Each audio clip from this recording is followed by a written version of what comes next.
야고보서의 말씀입니다. 너희 중에 누구든지 지혜가 부족하거든 모든 사람에게 후히 주시고 꾸짖지 아니하시는 하나님께 구하라. 그리하면 주시리라. 오늘 말씀은 지혜가 부족하거든 구하라고 우리에게 말씀하고 있습니다. 그래서 이 지혜는 우리가 반드시 구해야 하는 것입니다. 어떤 사람이 구해야 되냐 이런 것이 아니라 누구나가 다 있어야 할 것이고 부족하거든 하나님께 구해라. 그런데 이 지혜를 구할 적에는 하나님께서 꾸짖지 아니하시고 그리고 주실 때 모든 사람에게 후히 주십니다.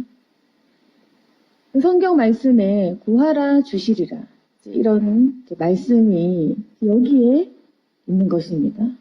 지혜가 부족하거든 구해라 주시리라. 그런데 이제 한 가지 어떤 말씀이 있냐면 이제 어떻게 구해야 되냐. 6절에 믿음으로 구하고 의심하지 말아야 된다. 이러한 전제가 붙습니다. 그래서 우리가 지혜를 구하지만 응답을 받고 그 지혜를 얻었다라고 이제 말하는 사람이 적은 이유는 바로 우리가 믿음이 없이 아마 의심을 했기 때문에 그렇지 않았을까. 주님께서는 믿음으로 구하고 의심을 조금도 하지 말라고 하시고 의심하는 자는 마치 바람에 밀려 요동하는 바닷물결 같으니 이런 사람은 무엇이든지 주께 얻기를 생각하지 말아라. 의심하면 절대로 못 받는다는 얘기입니다. 이런 사람은 무엇이든지 주님께 얻기를 생각도 하지 말아라.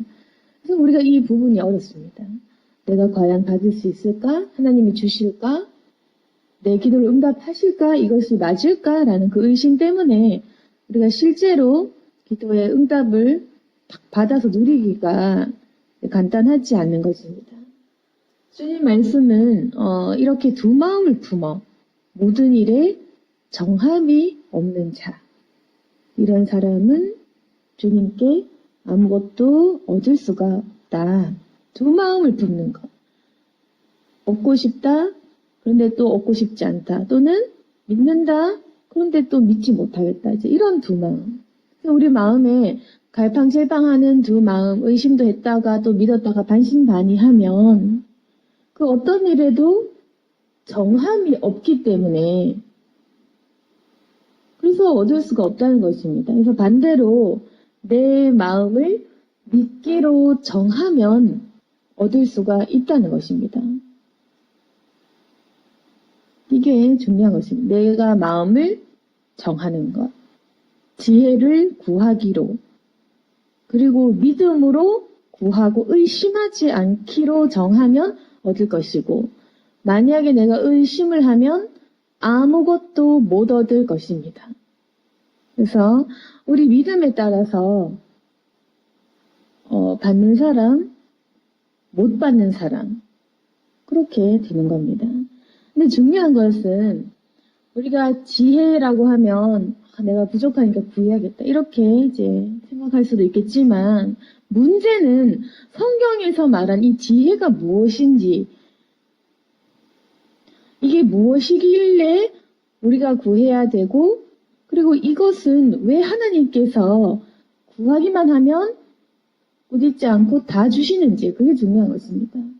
그러니까 지금 우리의 문제는 뭐냐면 지혜가 없는 것이 문제라기보다는 지혜가 뭔지 모른다는 게 문제인 겁니다.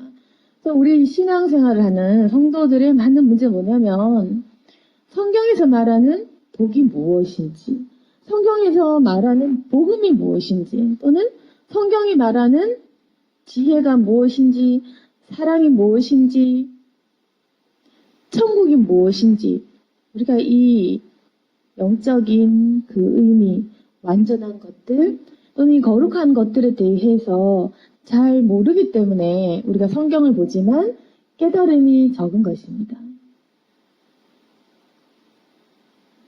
우리가 이 단어를 보고 내가 상상하는 그대로 받아들이면 깨닫기가 어렵다는 것입니다.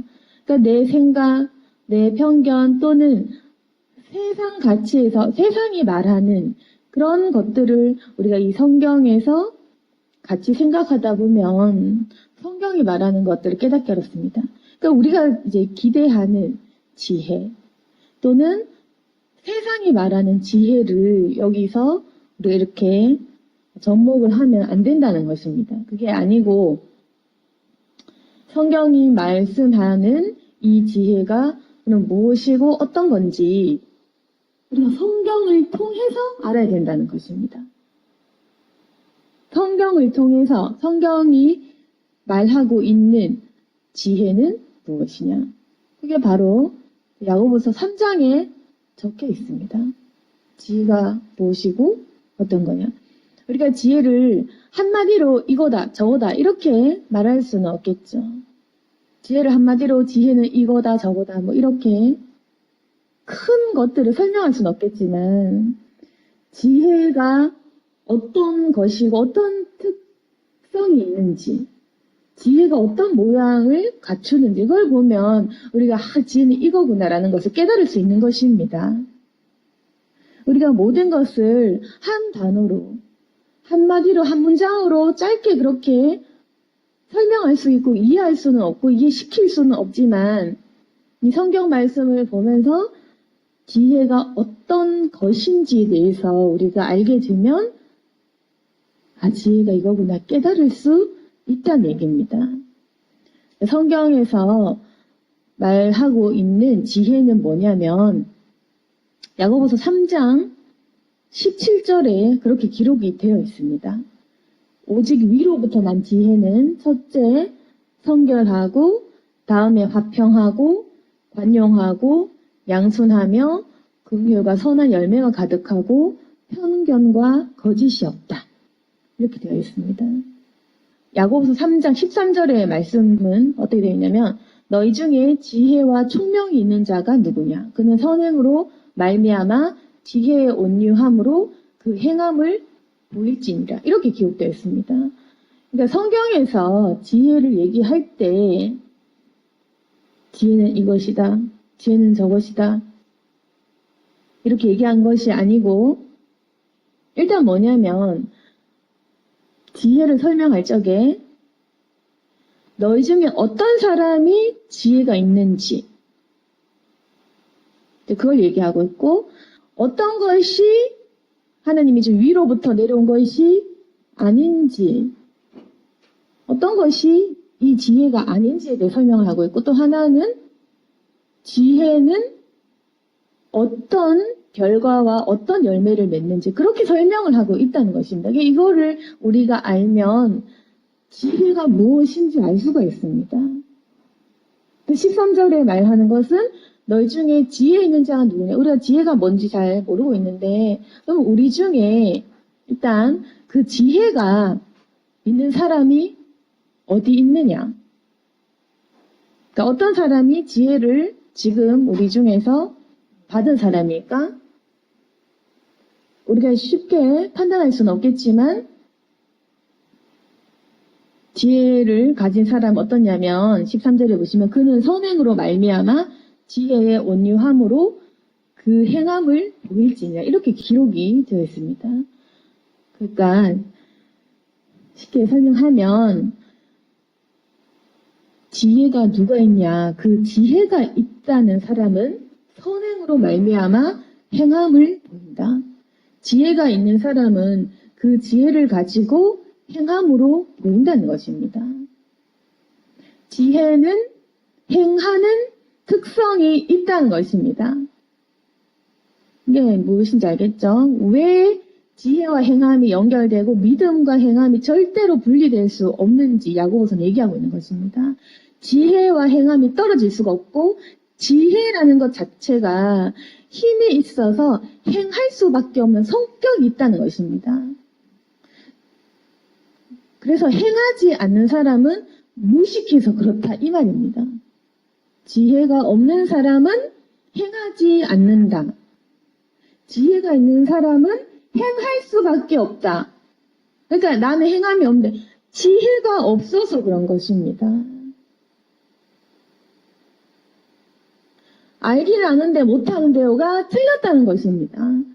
그러니까 우리가 이제까지 생각했는 것은 아는데 할 줄 몰라. 그게 아니라는 것입니다. 이것이 참 성령님께서 보시기엔 답답한 것입니다. 아는데 못 행한다. 행하고 싶은데 잘 안 된다. 이게 아니고 지혜라는 것이 생기면 반드시 행할 수밖에 없습니다. 행할 수 있도록 하는 것이 지혜입니다. 행하게 만드는 그 힘이 지혜입니다. 우리로 하여금 움직이게 하는 힘, 우리로 하여금 죄를 이길 수 있게 하는 힘, 우리로 하여금 에너지 있고 능력 있고 절대로 넘어지지 않게 하는 그 힘이 지혜인 것입니다. 그래서 우리 이 지혜를 만나본 적도 없고 너무 부족하게 있는 것입니다. 그래서 예수님의 그 뜻, 하나님의 이 말씀은 지혜를 구해라 그럼 주실 것이다. 의심하지 말고 구하라는 것입니다. 그런데 문제는 뭐냐? 우리가 잘못된 지혜가 아닌 지혜, 내 것을 가지고 있습니다. 근데 우리가 지혜라고 착각하는 것들이 있습니다. 내가 생각하기에 이게 지혜일 것이야. 세상이 말하는 지혜가 이거일 것이야. 내가 생각하기에, 내가 연구하기에, 내가 공부하기에 지혜가 이게 있을 것이야. 이제 이게 있으면 어떻게 되냐? 14절 말씀처럼 독한 시기와 다툼이 있고 자랑하게 되고 진리를 거슬러 거짓말하게 되는 것입니다. 그래서 문제는 우리가 지혜가 있다고 착각을 하고 그 잘못된 지혜를 가지고 행함이 아닌 죄를 짓기 때문에 독한 시기와 다툼을 가지고 내 지식을 자랑하고 그래서 오히려 자기가 지혜라고 착각하는 것들을 가지고 이 초대교회에서도 교회를 분열시키고 자랑하고 당을 짓고 서로 싸우고 내 말이 맞다고 우기고 그렇게 교회를 분열시키는 마귀짓을 한 것입니다. 그래서 야고보서 말씀이 너희 마음속에 독한 시기와 다툼이 있으면 자랑하지 마라. 진리 거슬러 거짓말하지 마. 이러한 지혜는 위로부터 내려온 것이 아니다. 아니라는 것입니다. 근데 이 사람들이 자랑할 때, 이 사람들이 교사의 행동을 할 때, 이 사람들도 자기가 위로부터 내려온 지혜인 줄 알고 착각을 한 것입니다. 근데 성경의 말씀은 너희 지금 시기하느냐? 자랑하느냐? 질투하느냐? 너희 그거 귀신 거다. 이렇게 얘기한 것입니다. 15절에 이러한 지혜는 위로부터 내려온 것이 아니라 땅 위의 것이고 정욕의 것이고 귀신의 것이다. 이제까지 우리가 하나님이 내게 주셨구나라고 착각한 것들이 귀신 거다. 네 거다. 네 정욕. 너희 것이다. 땅 위의 것이다. 위로부터 온 것이 아니었다라고 지적하고 있는 것입니다. 행함이 없었던 초대 교인들에게 행함도 없고 아는 것만 많은 척하고 잘난 척만 하고 율법만 강조하고 또는 깨달음을 얻었다라고 착각하면서도 끊임없이 시기와 질투를 끊지 못했던 사람들을 향해서 이렇게 말하는 것입니다. 자랑하지 말아라. 그건 위로부터 내려온 것이 아니다. 정욕이고 땅의 것이고 귀신, 마귀의 것이다. 그래서 내가 이제까지 자랑하고 내가 이제까지 가르치고 내가 옳다라고 생각했던 그것이 내가 생각했던 깨달음이 마귀가 주는 것이었다는 것입니다. 그래서 12절에 시기와 다툼이 있는 곳에는 혼란과 모든 악한 일이 있습니다. 그래서 지혜가 없는 곳의 특징, 지혜롭지 않은 사람들이 모여있는 곳의 특징, 시기와 다툼, 혼란과 악한 일. 그래서 아무리 지가 깨달았다고 얘기하면서도 시기하는 마음 있는 사람 가짜입니다. 아무리 자기가 하늘의 것을 보고 천국을 갔다 왔고 아무리 자기가 체험이 있다고 얘기하면서 많은 것들을 공부했다고 하는 사람이 있어도 그 사람이 시기와 다툼을 벌이는 사람, 그 사람은 잘못된 마귀 것을 가지고 있는 사람입니다. 절대로 성령님이 준, 하나님이 주신 위로부터 난 지혜는 그럴 수가 없는 것입니다. 왜 그럴 수가 없냐면 위로부터 난 지혜는 어떤 특징이 있냐면 17절에 성결하다. 무슨 의미인지 와닿죠. 성결. 구체적으로 뭐 말하기도 어렵지만 아주 거룩하고 성스럽고 정결하고 깨끗한 것입니다. 구별되는 것입니다. 지혜의 특징이, 우리가 생각하기에 지혜의 특징이 모든 것을 잘한다. 모든 것을 기억한다. 시험에 테스트에 통과하고 대학 좋은 곳에 가고 사람들 앞에서 막힘없이 대답하고 우리 그런 건 줄 알았죠. 우리가 지혜를 구하면 보통 우리가 이제까지 생각했던 것은 난 지혜를 얻어서 복음을 똑똑하게 잘 전하고 싶습니다. 무식하다는 소리를 안 듣고 싶습니다. 막힘없이 대답하고 싶습니다. 누가 물으면 그 질문에 굉장히 수준 높게 대답하고 싶었습니다. 뭐 이런 것이겠죠. 그러니까 잘못 구하기 때문에 못 응답 받았던 것입니다. 우리가 이제까지 지혜라고 하면 남들이 몰랐던 걸 아는 것, 남들이 깨달은 걸 내가 아는 것, 남들이 모르는 걸 모를 때 내가 대답할 수 전부 다 내가 잘난 척하고 싶은 것들, 그러니까 시기와 다툼이 그건 지혜가 아닌 것을 구하고 있었다는 것입니다. 그러니까 우리가 지혜를 구하는데 지혜를 구하는 마음조차도 시기와 다툼 때문에 구하고 있죠. 내가 무식하다 할까봐, 날 무지하다 할까봐, 그리고 다른 사람한테 아는 척하고 싶고 가르쳐주고 싶고 이기고 싶고 그래서 우리 지혜를 구했던 것입니다. 무식한 내가 싫어서, 다른 사람에게 가르쳐주고 싶어서, 다른 사람보다 더 나은 사람이 되고 싶어서 지혜를 구했어. 그러니까 응답을 못 받죠. 지혜가 뭔지 모르고 마귀 것을 구하니까 응답을 못 받죠. 그래서 응답이 없었던 것이, 지혜는 똑똑한 것, 많이 아는 것, 좋은 대학 가는 것, 잡다한 구질구질한 지식 마냥 그게 아니라 지혜는 어떤 거냐?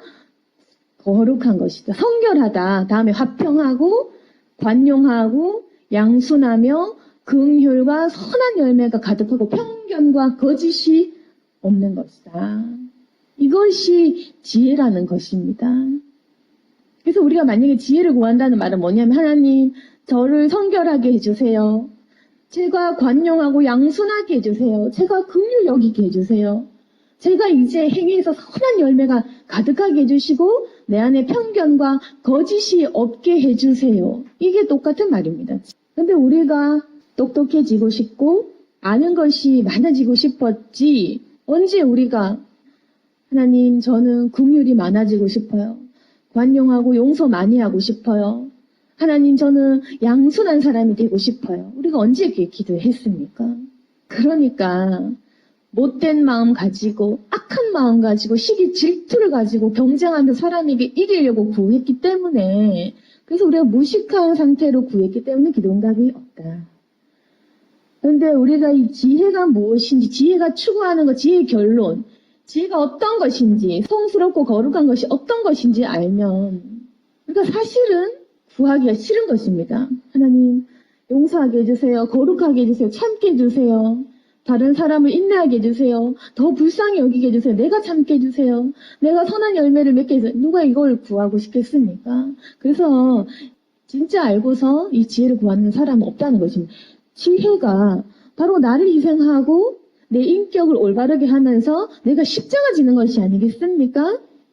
그러니까 진짜 지혜를 알고 진짜 지혜를 사모하는 사람이 없다는 것입니다. 그래서 지혜를 못 받고 있는 것입니다. 절대로 우리의 이 인격과 성품과 성령 충만한 이 지혜는 따로 떨어져서 생각할 수가 없습니다. 모든 것은 열매로 판단을 한다. 누가 지혜를 받은 사람이에요? 열매로 판단을 합니다. 거룩한 것은 판단하기가 우리가 어렵지만 거룩한 그 열매를 보고 스스로 우리가 알게 되는 것입니다. 그 열매가 터뜨려지는 것입니다. 그리고 인정할 수밖에 없는 것입니다. 지혜로운 사람은 화평하고 관용하고, 좀 더 쉽게 얘기하면 아주 거룩한 사람, 깨끗한 사람, 거짓말 안 하는 사람, 속임이 없는 사람, 잘 참는 사람, 나를 사랑해주는 사람, 긍휼한 사람, 삶에서 선한 열매가 가득하고 그 사람이 행하는 모든 일이 예수님 닮은 사람, 이 사람은 지혜를 얻은 사람입니다. 우리가 보기에는 어리석고 바보 같지만 그게 아니라 지혜가 있어서 그렇게 행하는 것입니다. 어리석어서 예수 믿는 게 아니라 진짜 똑똑하기 때문에 손해보는 삶을 선택하는 것입니다.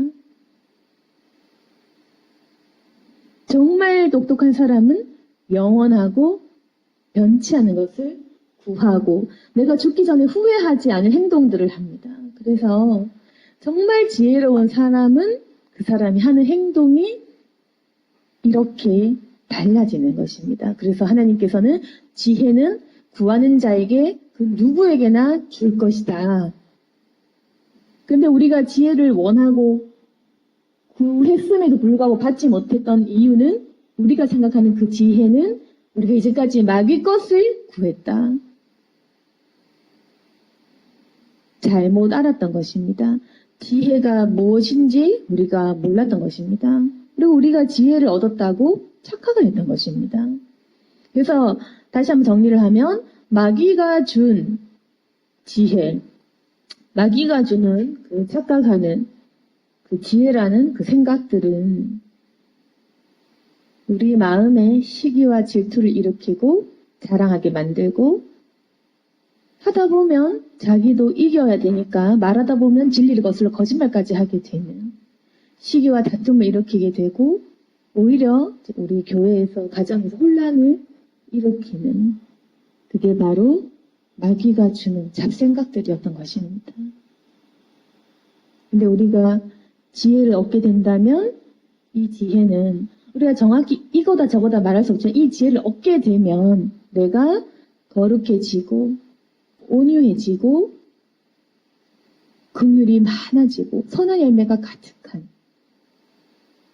그런 변화가 일어납니다. 그래서 지혜는 단지 아는 것이 아니라 행하게 하는 힘.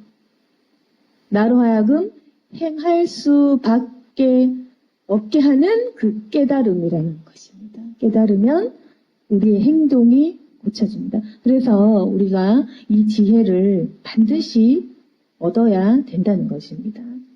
하나님께서는 우리에게 지혜를 구하라고 하시면서 너희가 이제까지 지혜를 구하지 않았기 때문에 변화가 없었던 것이다. 그리고 행함이 없는 믿음은 그 자체가 죽은 것이다. 이처럼 행함이 있는 믿음, 온전한 믿음이어야 되는데 그 행함 역시 올바르게 하는 그 힘은 바로 지혜이고 지혜를 우리가 구해야 한다는 것입니다. 그래서 우리가 똑똑해지면 우리가 이제 행동이 달라집니다. 아, 내가 이것을 깨달았기 때문에 참는 것이 복이 있구나. 아, 내가 이제 깨달아지면 미워하는 것이야말로 가장 나의 손해구나. 또 깨달아지면 이런 일들에 대해서 저 사람들에 대해서 저런 이런 행동들에 대해서 아, 저것은 이런 의미구나. 하나님은 이런 의도구나. 이렇게 이게 생각이 바뀌면 그런 지혜가 생기면 우리가 이제 보는 모든 시선들이 달라지기 때문에 내 행동도 변화될 수밖에 없는 것입니다. 그래서 지혜가 생기면 이제까지 내가 생각했던 그런 억울함도 다르게 보이고 내가 이제까지 생각했던 그 상황들도 새롭게 보이고 그런 것입니다. 남들이 나를 미워했다고 생각했던 것도 다르게 생각이 되고 지혜가 있고 깨달음이 있으면 우리가 세상을 보는 눈이 달라집니다. 그래서 여러 가지 이 지혜, 위로부터 온 성령의 지혜를 받으면 우리가 하는 모든 사고방식이 변하기 때문에 행동이 바뀌어집니다. 천국을 알게 되기 때문에 이 땅의 것이 아닌 세상 것이 아닌 천국의 것을 구하게 된다. 마지막으로 오늘 말씀 9절 야고보서 1장 9절 10절에 보시면 낮은 형제는 자기의 높음을 자랑하고 부한 자는 자기의 낮아짐을 자랑하라고 했습니다. 이 말씀은 뭐냐면 우리가 보통은 반대로 행동을 합니다. 우리가 낮아질 때 한마디로 이제 가난할 때 가난한 형제, 불쌍할 때 힘없을 때 잘 안 될 때 그때 우리는 성경과 이 말씀과 반대로 낫다고 비참해하고 열등감에 휩싸이고 우울해하고 힘들어합니다. 어떻게 보면 우리가 당연하겠지만, 그리고 우리가 부한자, 잘 나갈 때, 돈 잘 벌 때, 성공할 때, 잘 될 때, 그때 우리는 잘 되니까 감사하고 잘 되니까 자랑도 합니다. 근데 성경의 말씀은 반대로 해야 된다. 너 망할 때, 잘 안 나갈 때 자기 높음을 자랑해. 잘 안 될 때는 나 왜 이렇게 가난하지? 나 왜 이렇게 실패했지? 이게 아니라 가난할 때, 잘 안 될 때 이렇게 해도 상관이 없다. 하나님께서 나와 함께 계시기 때문에 나는 이 빈곤도 이겨낼 수 있다. 하나님께서 내게 고난을 주신 이유가 있겠지. 하나님께서 나를 연단시키겠지. 오히려 높음을 자랑하는 것입니다. 내가 여호와와 있는데 무슨 상관이냐? 상관없다. 오히려 내 상황을 자랑하십시오. 그리고 또 반대로 내가 잘 나간다. 돈을 잘 번다. 내가 뭐 좀 잘 성공하고 내가 하는 모든 일이 잘 된다. 그때는 절대로 내가 잘 되는 걸 자랑하면 안 됩니다. 난 아무것도 가진 것이 없습니다. 낮아짐을 자랑해야 됩니다. 제가 한 것이 없습니다. 언젠간 하나님이 다 거둬 가실 것입니다. 이게 다 의미가 없는 것입니다. 모든 것은 내가 한 것이 아닙니다. 내 것이 아닌 것처럼. 그래서 우리가 잘 나갈 때 낮아져라 것입니다. 겸손해지라는 것입니다. 왜냐? 이는 그가 풀의 꽃과 같이 지나갑니다. 우리 잘 나가도 좀 있으면 나이 들고 또 안 될 때가 있습니다. 그때는 어떡할 거냐? 11절에 해가 돋고 뜨거운 바람이 불어 풀을 말리며 꽃이 떨어져 그 모양의 아름다움이 없어지나니 부한 자도 그 행한 일에 이와 같이 세잔해지라.